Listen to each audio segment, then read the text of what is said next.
Hey guys, Scott and Marcus here again, going over our rowing tips and quick fixes. Here's what we're gonna do. We're gonna cover tips 5 through 9 on the most common rowing error techniques. Hopefully you learned something on the first ones and you can build off of it with these last few. All right, error number 5, excessive lean. So usually what we wanna look for is we want Marcus to be leaning at what we would say is probably about an 11 o'clock angle, right about there. It's about as far back as you wanna go. You can go further than that, but it's gonna take you a lot of energy to bring yourself back up to a seated position, and it's not really worth the extra gain in inches. So what we're gonna work on is showing Marcus in a bad position into a better position by pulling his feet up and out of those straps. But first, let's look what the ugly one looks like. Grab that handle. He's gonna do an excessive lean coming back beyond that 11 o'clock angle. Right? So he's really overextending it. He's leaning it way back. He's having to activate his abs and pull that big heavy torso back up and into position. So what we're gonna do now is we're gonna have him put that handle in the catch and we're gonna have him pull those feet out of the straps and put them up on top of the straps. Now what this is gonna do is it's gonna teach Marcus the outer limit of how far back he can lean. If he tries to lean as far as he did before with his feet out, he's gonna roll off the rower. If he keeps that at the right spot, his feet are gonna stay in those stirrups. So it might take a couple of strokes to find that even equilibrium, but he's gonna try to find that out. Go ahead and grab that rower and see if you can pull yourself back into position nice and slow at first to find out where it's gonna be. And you'll notice if he goes too far, the feet will lift up. If he goes really aggressively, he's gonna end up on the floor.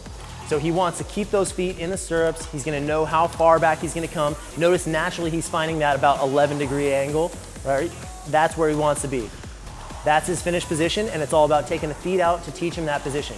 Now, we wouldn't have him row a 2K like this or something, but we would have him train this to get used to that position as a drill and then get back to feet back in the stirrups once he's got that good habit drilled in. All right, so error number 6, shooting the slide. That means getting the seat moving out faster than the handle. Ideally, we'd like the handle and the seat to move at exactly the same rate. So Marcus is gonna show us what a couple of good strokes look like, moving the seat and handle at the exact same rate. Notice the seat and the handle going back in the same position. That's what we're looking for. And you'll notice that we can correct this easily by just having Marcus slow it down and do legs only rowing. So keeping the arms straight and not worrying about the lean back, he's just gonna do arms only rowing, keeping that seat and handle moving at exactly the same sequence. Now if he did this out of sequence, go ahead and show us what it looks like, butt back. Right? And you can hear the difference more than you can see the difference. You can hear that slide moving before the flywheel moves. That's the position we're trying to avoid. So he's gonna focus on just moving hips and handle at the same time. Show us a couple of those drills again. Until he gets this built into his memory, we'll have him practice this as a drill and then get back to rowing afterwards. All right, so next one we're gonna talk about, number 7, error number 7, is a sticking handle, and we're also gonna talk about a striking handle. So Marcus is gonna show us what that sticking handle position looks like, and a lot of times bigger, stronger guys like Marcus will get into the habit of a sticking handle because they can do a lot of power output and they feel like they can buy themselves some time to breathe before cruising back in. But we're gonna try to eliminate that habit. Show us what that position looks like, Marcus. Right, so he's pausing at the chest and he's bringing it back in. Sticking at the chest is what we're gonna try to avoid. What we want Marcus to try to do is focus on doing arms only rowing at first, and we're gonna focus on making that arm move always a 2-step. It's gonna go in, out, in, out. Regardless of how fast you're rowing, we always want to get in the habit of getting those arms back out. You're going to be hard pressed to find a really talented rower out there that doesn't get those arms away. You're never going to see an Olympic rower pausing at the chest, right? We want to cruise back in. So Marcus, go ahead and show us some arms only strokes and see if we can get it going with arm in, out position. That's what we're looking for. Just working the arm in, out, and I'm going to have Marcus do a couple of regular strokes with arm in, out. So go all the way in and out, arms in, out, pause. And that pause is teaching him to get those arms out before he cruises back in. Now, when I have people do this quick in out, sometimes what they'll do is they'll come in so fast and so aggressively thinking in out, that they're gonna strike themselves in the chest. So Marcus, go ahead and beat yourself up and show us what that looks like. Right, so you can see that Marcus is actually striking himself in the chest when he does this. He's not getting any points for that. He's an immovable body, the handle is striking him and it's not moving anywhere, he's wasting power. What he wants to focus on is stopping about 1 centimeter, half an inch from his chest, getting it in out as quick as we can. All right, so number 8, the one where we lose the most power overall, is a lack of hip activation. Hip activation is that second part of the pull after the legs where you got legs, then your big lean, then your arms. That part's often underestimated by people when they start getting rowing. They usually think it is an arm movement. They eventually learn the legs are a big part of it, but they often skip the hips. So what we're gonna do is we're gonna show you a couple of strokes without a hip drive. Go ahead and grab that. You're gonna notice that Marcus is doing almost exclusively arms and legs, right? It's not looking terrible, but he's losing a lot of potential power here. What we want to focus on to show you how powerful the hip drive is Marcus is going to straighten out his legs and he's going to do hip only rowing. He's going to lean forward at about that 1 o'clock angle back to the 11 o'clock angle, and he's just going to go back and forth using the hips only and see how fast we can get that flywheel moving. So he's going to go ahead and get into it with some power, right? They're short, powerful strokes, but once he does it, you can hear that flywheel really moving.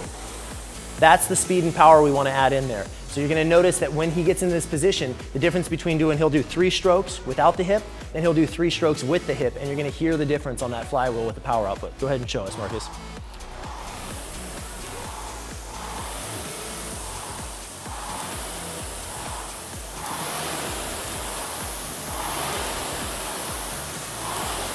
You can see a massive difference with that hip.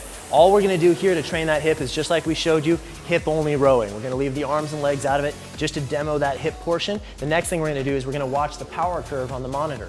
If the power curve is looking like an M, where there's a dip in the middle, you know you're losing power in that middle piece of the stroke. You're getting that peak with the legs, you're dropping where you're losing power on the hips, and then you're peaking with the arms at the end. We want that to look smoothed out with a nice peak at the middle where he would get the most power output on those hips.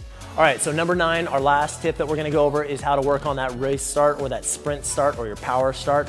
Usually people get this one wrong. It can get a whole video by itself, but what we're gonna focus on here is just correcting the most common error when people get this started, which is thinking that they can start their sprint with the arms, the weakest part of your whole body. So Marcus is gonna show us what a sprint start looks like using the arms as his main driver. Right? And so you'll notice that he got that started eventually, but it was nice and quiet, right? What we're actually looking for on a sprint start is not using just the arms. We're actually using primarily the legs, finishing with the arms, but we're only shortening the stroke. So instead of coming back all the way up to here, Marcus is gonna come to about his toes and back, toes and back, toes and back, and he's gonna skip the lean because it takes too much time to return from the lean. So it's gonna be a leg and arm drive, mostly legs, but he's just gonna stop at short. Notice the difference in the sound of that flywheel when he does it right.